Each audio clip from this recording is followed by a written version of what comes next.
Hey, what's up, you guys? I'm Jaquan, I'm Jasmine. and welcome to the Film Spill. So today, guys, we're going to be reviewing the movie Shang-Chi and the Legend of the Ten Rings. This is an action fantasy movie, and here's the summary. Shang-Chi is forced to confront his past when his father, Wenwu, the leader of the Ten Rings organization, draws Shang-Chi and his sister, I'm not sure how to pronounce it, into a search for a mythical village. All right, so I gave this film a 3.5 out of 5.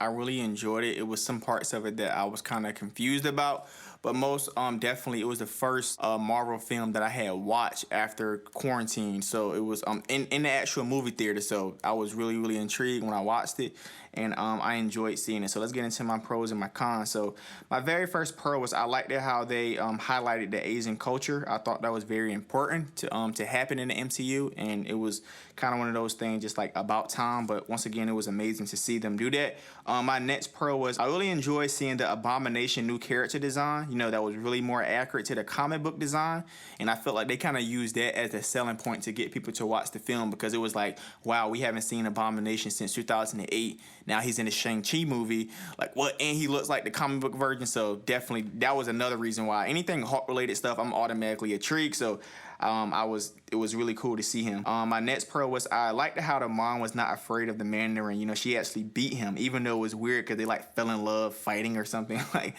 it was crazy, but I like how she stood her ground.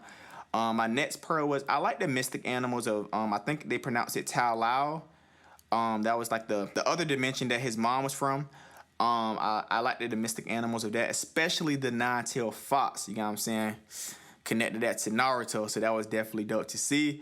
My next pro was I like the funny scene when the Mandarin was talking to the village elder of Tao Lao.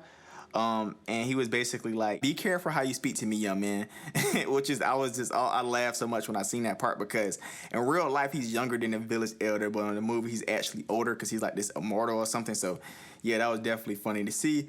Awkwafina did an amazing job, not only as an actor, but you know, as someone who she ended up helping, you know, Shang-Chi and saving the day when it was fighting against that big creature. So definitely she did an amazing job. And the last pro was Shang-Chi's fight scene with his dad when they both was kind of pulling their rings towards each other, and the rings had different glow to them. Like one of them was blue and it was orange. So that was dope to see too. All right, so let's get into my cons. So how the mother died was messed up. Once again, this is a personal reason. And for the Mandarin to be gone, and for him to be like, you know what, I'm giving up my rings and stuff because I'm with a family. And it's like, yo, you literally did all this stuff before you had a family. You really expect for people just to not, you know what I'm saying, retaliate? Like, you should have had, at least if you was going to say give away the rings that I think your wife wanted you to, you should at least had guards or something, you know, like, that was just really naive in him thinking that, oh, not only I'm going to not wear my rings, I'm going to just leave my family. That was crazy. And then for him to get mad at his son, like, you didn't do anything. It's like, what, this dude, like, he was 7 or something, like, that was crazy.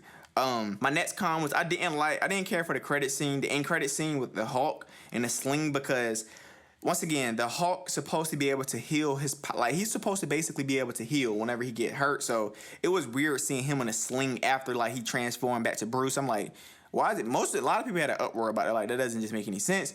I think they were just trying to do that to let us know, like, oh, you know, he's still hurt from the snap. But it's like, why do y'all put this in the comments if you're not gonna follow it?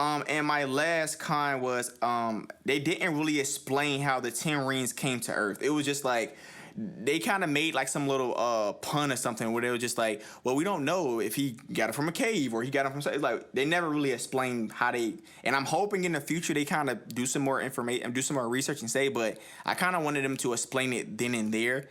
And once again, they didn't. So, yeah, those are my pros and my cons. Okay, guys, I give this movie a 4 out of 5. I think it was pretty good. If you don't know, the 10 rings are so sought after because they grant immortality and godly powers. I like how the parents fell in love, but like he said, it was sad how she was murdered by her husband's enemies. Yeah, it was crazy how he had Shang-Chi undergo the brutal training in martial arts, but he didn't allow his daughter to train, so she was like secretly teaching herself. And then Shang-Chi runs away at 14 and his sister ran away at 16, so I think that tells you like how their dad was. like he wasn't really good to them because they both ran away. Yeah. He was talking about Tai Lao, how it existed in a separate dimension and it had those mythological creatures. I think that was pretty cool. And then they met his aunt who was like explaining the history. I like how the outfits and weapons were crafted from dragon scales. That was so cool. That was really dope. And then Wong summoned Shang-Chi and Katie to Kamar Taj and discover that the rings are acting as a beacon to something. So that was interesting. And then it said in a post-credit scene, Shang-Chi's sister, and I'm sorry, I don't know how to pronounce her name, becomes the new leader of the 10 Rings. Despite having told Shang-Chi that she would disband the organization. So I guess that's something they're going to go more into later. But yeah, overall, I think it was a pretty good Marvel movie, and I give it a 4. Definitely.